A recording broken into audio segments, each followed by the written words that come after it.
Hello and welcome to my growth pitch on personal development and productivity. My name is Olumide Odesanya, and on this platform I'll be sharing with you tips, principles, skills on how you can improve yourself, take decisions that will enhance your work ethic and improve your life. Thank you very much for watching this video today. I want to share with you on how I passed my professional exams without having to go for lectures.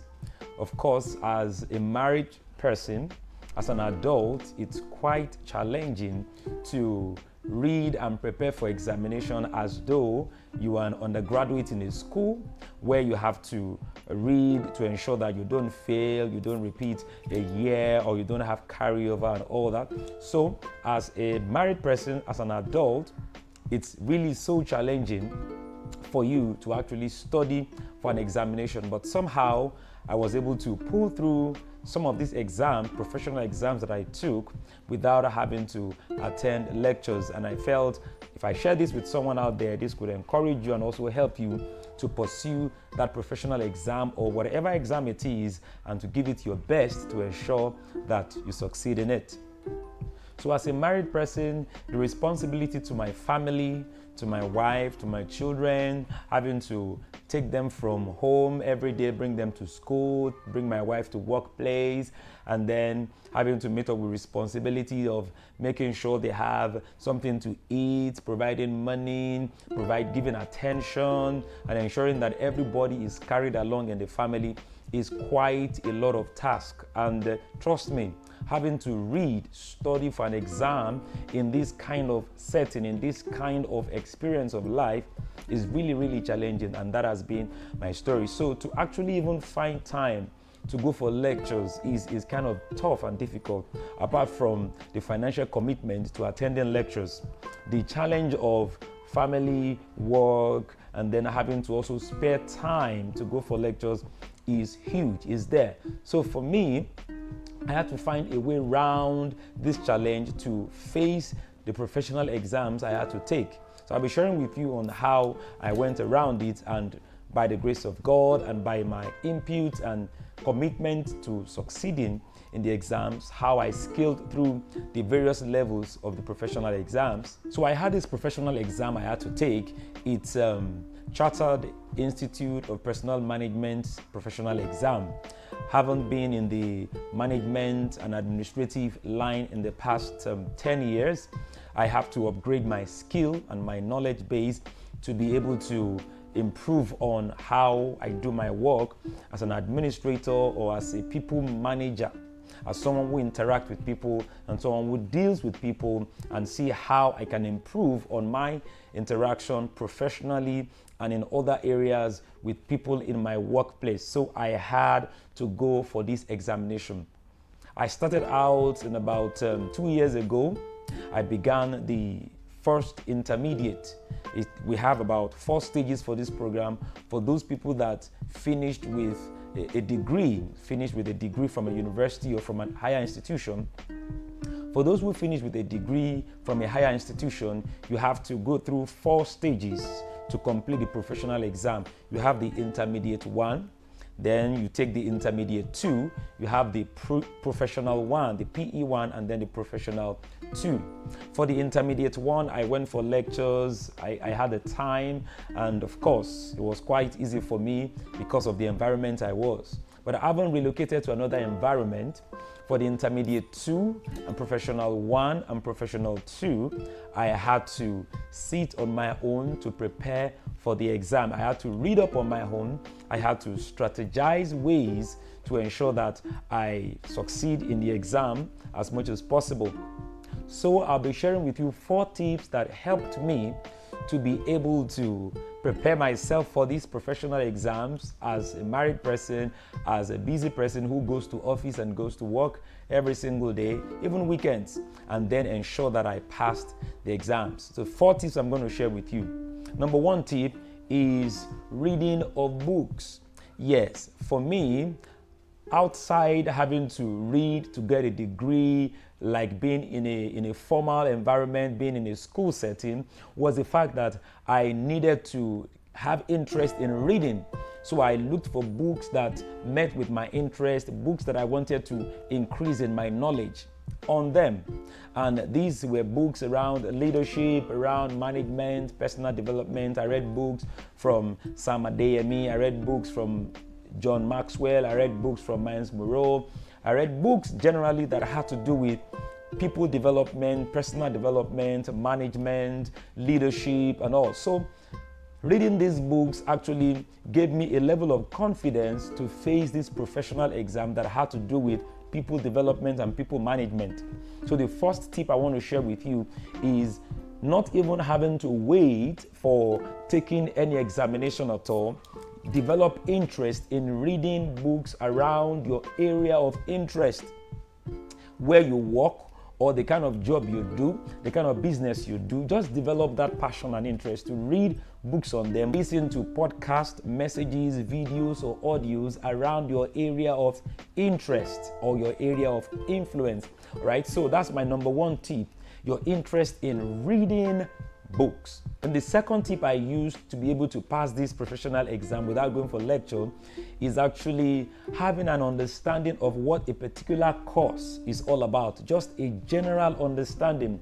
So what I do to achieve that is I make sure I understand the first two chapters of the book, because in the first two chapters of many of those courses, they give you the background knowledge that you need to have about what the course is all about, the principles, the concepts, the guiding fundamentals of what that course is all about. So I take time and I read through the first two chapters, at least the first two chapters. I could read up to 3 chapters.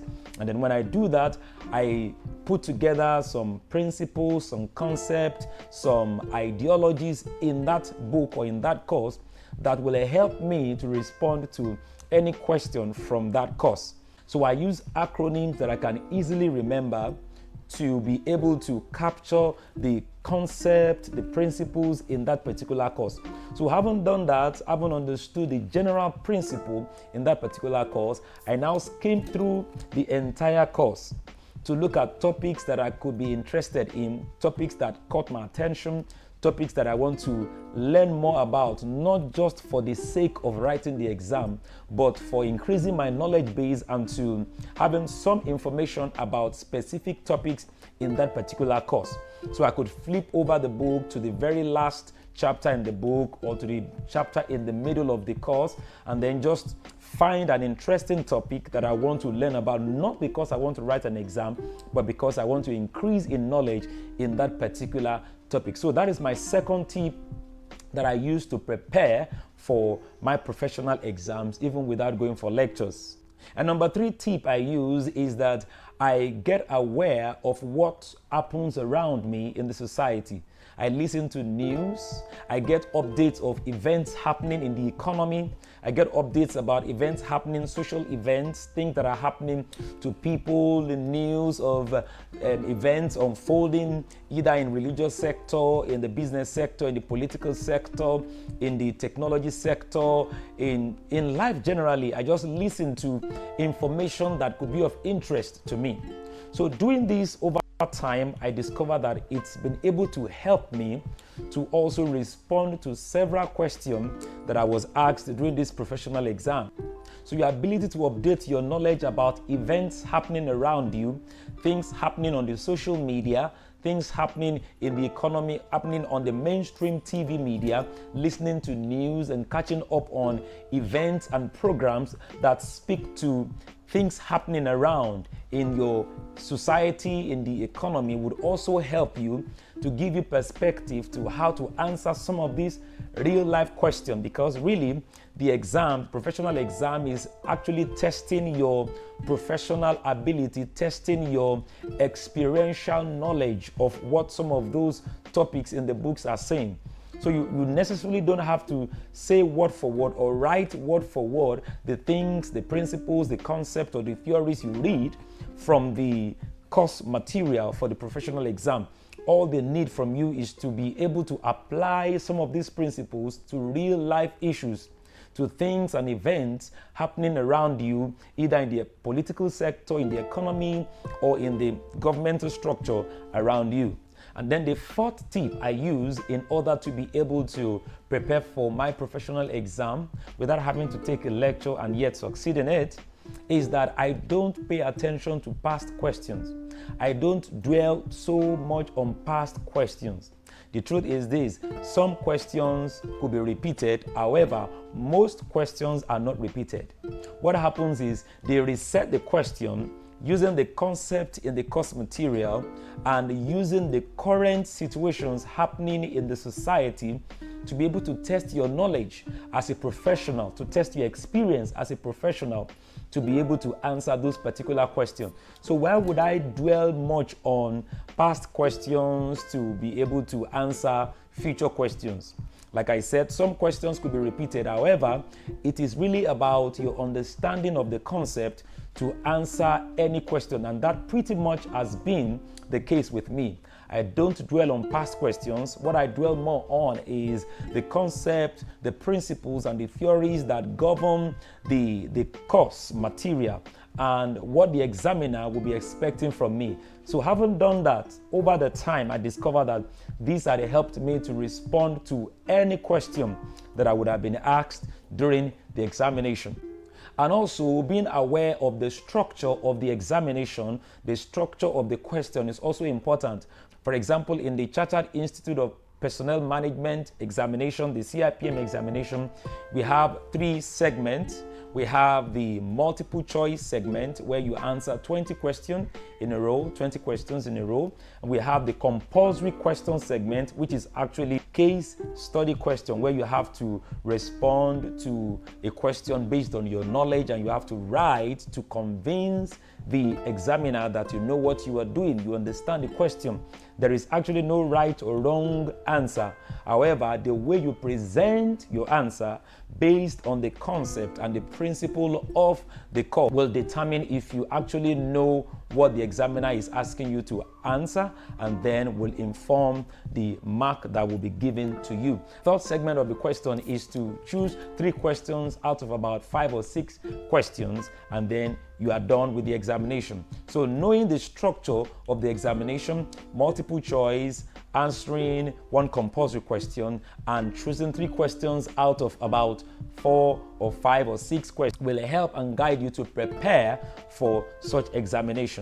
So I know that if I'm able to answer the multiple choice at least very well, more than half or averagely half, and I'm able to answer the compulsory question to the best of my ability, which is almost all the time based on the principle, based on the theories and the concept of the course, and then I'm able to select 3 questions, attempt 3 questions out of about 5. We're not being able to answer in detail some of these questions for the last 3 optional questions, but the fact that I'm able to attempt the question gives me a level of leverage and marks to be able to scale through that particular course. All right, so I'm sure these 4 tips will help you to also prepare for any exam as a busy person, as a responsible wife or husband, as a family man or woman, as a working class person, to be able to face that exam and to succeed in it. So the first one is expose and expand your mind. The second one is to understand the general concept and ideology behind the course you want to write or the examination you want to write. The third one is to be aware of the events happening around you in your economy, in your society, and use that knowledge or the experience you get from those events to answer some of these real life questions in your professional exam or any examination for that matter. And then the fourth is you should not be carried away with focusing on past questions. You should rather be focused on understanding the concepts and the theories, the ideologies in the course to be able to answer any question in that course. So out of these 4 tips, which of them is the best for you? Which of them resonates with you? Which of them you think is the best option for you to use to pass and to succeed in your professional exam? Thank you very much for watching this video. Please like this video, give it a thumbs up, share with your friends, share with someone out there that is preparing for a professional exam or is having challenges preparing for such exams. Please share this video with your friends, share with someone who is out there wanting to write a professional exam and is having difficulties and challenges doing the same. Give it a thumbs up and subscribe to this channel so you can get videos like this when next I drop them. Thank you very much for being a part of my growth pitch. See you next time.